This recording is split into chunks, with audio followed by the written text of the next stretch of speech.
So the reason why this rig looks the way it does is because it's a prototype. Now, it is a prototype, so it's going to be let's face it. So it's got masking tape, it's got holes, it's got the kit and caboodle, like not being level, broken, not square, you get me. Now the reason why it's got masking tape is because I was experimenting with the bending spring. As you can see here, this is the second time that I used the bending spring, and this was the first time I was using the bending spring. This one broke, this one didn't. It's just how things are. Now, I taped it up because I wanted to shoot this video and I couldn't be bothered to make another rig.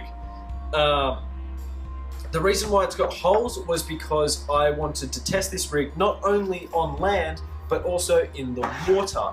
Now, the reason why I tested it in the water was because that technology these days is getting so advanced that we can now take electronic devices underwater. So, with that in mind, I made arrangements to make these rigs not only above water but underwater, which means you will need to focus about aquadynamics and all that kit and caboodle that I am personally not interested in. Now, these holes, when I tested the rig fully with no holes, it performed with no effort or complaints. It never really impacted that much, which I found quite surprising. But then when I put the holes in it, it had no effect. So what I'm trying to say is that these holes don't actually do anything. Like, you can have them there, but really it's just making your rig more breakable. As you can see, I just broke my first prototype and now it's in half.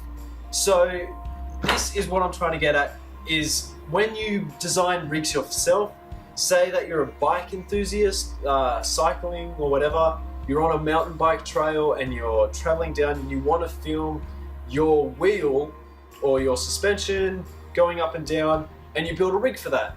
Well, the thing is that just go with the rig and test it out. You are the creator. I have no input into what you do. So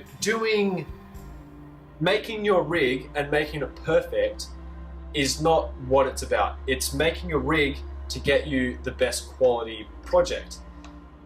Now, as you can see, my rigs do look quite ugly. They're sticky taped, they're glued, they're off center, they're not perfect, but they do the job and do it with a high quality standard. So that's what I want to get to you guys. This whole concept is about you and what you need to get out of it. So thank you.